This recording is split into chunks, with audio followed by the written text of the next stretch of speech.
Welcome to mathematic material review exercise question number 7 देखते हैं जी। देखिए right the following as a single logarithm की शक्ल में हमने लिखना है। ये हमने एक्सरसाइज 2.4 के अंदर भी ऐसे सवाल किए हुए हैं, लॉज ऑफ लॉगरिथम यूज किए थे, उसी तरीके से इनको हम सॉल्व कर लेंगे जी। ठीक है, पहले देखें ये 7 कोफिशिएंट्स आ रहे हैं लॉग से पहले, तो ये पावर ला के तहत ये पावरें बन जाएंगी। ठीक है, तो ये हम इसको पावर बना देंगे, लॉग एक्स की power 7 minus log Y square की पावर 3 हो जाएगी। ठीक है जी, ये तो ये बन जाएगा हमारे पास लॉग एक्स की पावर 7 माइनस लॉग वाई की पावर क्या आ जाएगी, 2 3 6, तो वाई की पावर 6 आ गया। ले जी, अब ये माइनस आ रहा है तो कोशेंट लॉ लगेगा। कोशेंट लॉ में क्या होता है, सिंगल लॉगरिथम लाते हुए लॉग एक दफा आएगा और ये पहली वैल्यू ऊपर आ जाएगी, एक्स की पावर 7 ऊपर ओवर ये y की पावर 6 यहाँ पे आ जाएगी। ये हमारा आंसर सिंगल लॉगरिथम में ये आंसर बन जाएगा। ठीक है, सेम इसी तरह से इसका सेकंड पार्ट है। सेकंड पार्ट देखते हैं जी। यहाँ पे आप देखें ये क्या बन रहा है हमारे पास। पहले तो ये कोफिशिएंट है तो पावर लॉ के तहत इसकी पावर बन जाएगी। ठीक है जी, पावर बना लेते हैं, ये आ जाएगा लॉग 4 की पावर 3 माइनस इधर आ जाएगा जी लॉग 32। हाँ जी, देखिए जी ये हमारे पास यहाँ तक आ गया, जब हमने पावर लॉ लगाया तो ये आ गया। ठीक है, अब हमने यहाँ पे इसको देखो 4 की पावर 3 क्या होता है 64, ये आ जाएगा लॉग 64 माइनस लॉग 32 आ जाएगा। तो यहाँ अब हम सिंगल लॉगरिथम में कोशेंट लॉ लगाएंगे। कोशेंट लॉ लगाते हुए देखिए 64 ऊपर ओवर 32 आ जाएगा। ये सिंप्लीफाई भी हो रहा है, 64 डिवाइड बाई 32 तो ये आंसर होता है 2, तो लॉग 2 ये हमारा आंसर। ओके जी, ले जी इसका आखिरी पार्ट करते हैं इस क्वेश्चन का, पार्ट नंबर 3। इसको सॉल्व करते हैं जी, सोल्यूशन इसका। अब देखिए पहले यहाँ पे एक ब्रैकेट आई हुई है, देख लें ये ब्रैकेट, और ये 1/3 बाहर जो आया हुआ है ये एक्चुअली इनकी पावर बन रहे हैं। तो पहले हम इसको अंदर वाले को हल कर लें। देखो उसूल भी यही होता है कि ब्रैकेट को पहले सॉल्व कर लें, ब्रैकेट के अंदर जो वैल्यू उसको। तो ये देखिए ये दोनों सेम बेसिस के साथ लॉग ऐड हो रही है, सब ये सम की शक्ल में लिखे हुए हैं। तो प्रोडक्ट लॉ लगाते हुए सिंगल लॉगरिथम में पहले इनको हम हल कर लेंगे। ठीक है, ये 1/3 इसी तरह बाहर आ जाएगा और ये क्या बन जाएगा log to the base 5 single logarithm में ले आए, और ये 8 और 27 को प्रोडक्ट फॉर्म में लिख देंगे ये। ओके जी, ये बन जाएगा। आगे इसी तरह से ये आ जाएगा log 3 टू द बेस 5, तो ये बन जाएगा अब हमारे पास 1/3 इंटू जी लॉग टू द बेस 5 है, 8 मल्टीप्लाई बाय 27 216 बन जाता है, minus log 3 to the base 5। ठीक है जी, ले जी अब आगे क्या करना है। अब आप देखें यहाँ पे ये जो अब ये जो 1/3 है इसके कोफिशिएंट की शक्ल में है, ये अब इसका पावर बन जाएगी पावर लॉ के तहत। ठीक है, तो पावर लॉ के तहत ये बन जाएगा लॉग 216 की power 1/3 to the base 5 minus log 3 to the base 5। ठीक है जी, तो ये आ गया। हाँ जी, अब क्या करेंगे जी। अब आप देखिए 216 जो होता है, मैं ये पावर ख़त्म करना चाहता हूँ, तो कोई ऐसा नंबर लाओ जिसकी पावर 3 बने और वो 216 बने, तो वो है 6 की पावर 3 216 बनता है। तो ये बन जाएगा, उससे फ़ायदा क्या होगा कि मेरा ये 3 कट जाएगा। ठीक है, ईजिली। तो मैं इसलिए यहाँ पे क्या करता हूँ 6 की पावर 3 ले आता हूँ। 6 मल्टीप्लाई बाय 6 मल्टीप्लाई बाय 6 होता है ना, वो 216 बनता है। तो 6 की पावर 3 और बाहर इसकी पावर है 1/3 minus log 3 to the base 5। जी ये क्या बन गया जी लॉग, अब यहाँ 6 आ जाएगा, 3 से 3 कट जाएगी ना। ठीक है, चले ये आगे कट गया, log 6 to the base 5 minus log 3 to the base 5। ले जी, अब आपके पास कोशेंट लॉ लगा देंगे, लॉग सिंगल लॉगरिथम मिलाते हुए लॉग टू द बेस 5 ये आ गया, पहले ऊपर 6 आ जाएगा ओवर ये नीचे 3 आ जाएगा, तो हमारा आंसर आ जाएगा जी log 2। सिंप्लीफाई हो रहा है, 3 1 3 3 2 6, log 2 टू द बेस 5 ये हमारा आंसर।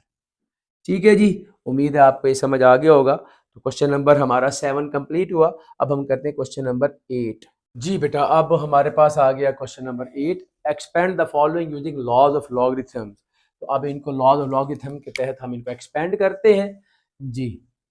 तो प्रोडक्ट फॉर्म में अंदर हमें नजर आ रही हैं, तो क्या लगेगा प्रोडक्ट ला, तो सब के दरमियान में सम का साइन प्लस ऐड का साइन, एडिशन करते जाएंगे, ये आ जाएगा log एक्स वाई जेड की पावर 6 है। ये क्या बन जाएगा जी, log X plus log Y plus log z की पावर 6। ठीक है जी। अब ये तो हो गया, सम की शक्ल में आ गया। अब यहाँ जब पावर नजर आ जाए वहां पावर ला भी लगाना है, लाजमी लगाना है, वरना इनकम्प्लीट क्वेश्चन होगा। ठीक है, तो ये आ जाएगा log x plus log y plus 6 log z। ये है जी हमारा आंसर। ओके जी। ले जी नेक्स्ट पार्ट 2 है हमारे पास। ले जी अब इसको हमने एक्सपेंड करना है, तो ये रेडिकल फॉर्म है, इसको पहले आप एक्सपोनेंशियल फॉर्म में कन्वर्ट कर लें। ठीक है जी, तो इसको जब एक्सपोनेंशियल फॉर्म में कन्वर्ट करेंगे, ये जी हमारे पास बन जाएगा log टू द बेस 3 आ गया। अब इस वैल्यू को मैं यूँ लिख दूँ, एक्स एम की पावर 5 एन की पावर 3 और सारे की पावर क्या बन जाएगी, ये जो यहाँ नंबर लिखा होता है ये आता है हमेशा 1/, की शक्ल में। जो भी यहाँ पे वैल्यू लिखी हो 1/, की शक्ल में आएगी यहाँ पे। ठीक है, ये 1/6 बन जाएगा। ठीक है जी। ले जी अब पहले नंबर, क्योंकि अब सारे के ऊपर पावर आ गई है, तो पहले नंबर पे हम पावर लॉ लगाते हुए सीधे ले आएंगे। ठीक है जी, पहले नंबर पे हम इसको पावर लॉ लगाएंगे, यहाँ पावर लॉ लगाते हुए इसको इधर ले, पावर लॉ लगाते हुए 1/6 शुरू में आ जाएगा, 1/6 log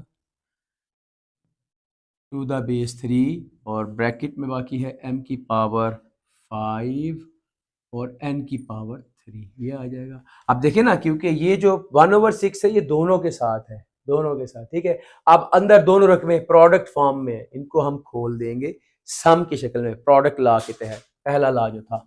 ठीक है, तो 1/6 क्योंकि दोनों के ऊपर, इसलिए 1/6 लगाकर ब्रैकेट में लगा के अब आगे अंदर ये आ जाएगा log 5 की पावर m, ठीक है जी, to the base 3 plus log n की पावर 3 टू द बेस 3, ये आ जाएगा इस तरह से। ठीक है जी, तो ये 1/6 इसीलिए बाहर है, जो ये बता रही है कि ये सब की पावर थी शुरू में। ठीक है, सब की पावर थी, इस तरह से।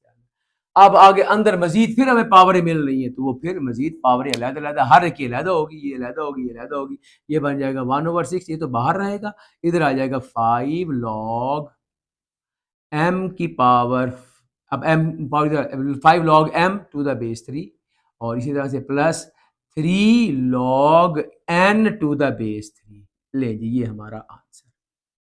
ठीक है जी, उम्मीद है आपको ये समझ आ गया होगा। अब इसका थर्ड पार्ट देखते हैं, पार्ट नंबर 3 है हमारे पास, वो दिया हुआ है जी log 8x की पावर 3 और सारे का स्क्वायर रूट है। पहले तो आप देखें ये 8 जो है ये एक्सपोनेंट बना रहा है, 2 प्राइम नंबर इसके प्राइम फैक्टर बन रहे, 2 की पावर 3 बन रही है। ठीक है, तो हम पहले इसको देखते हैं। ये बनेगा हमारे पास log 8 है तो 8 2 की पावर 3 बन रही है और x की पावर भी 3, ये आ गया। ठीक है जी, और साथ में ही ये अभी मैं स्क्वायर रूट के log 2 की पावर 3 और x की पावर 3 और सारे की पावर क्या बन गई 1/2।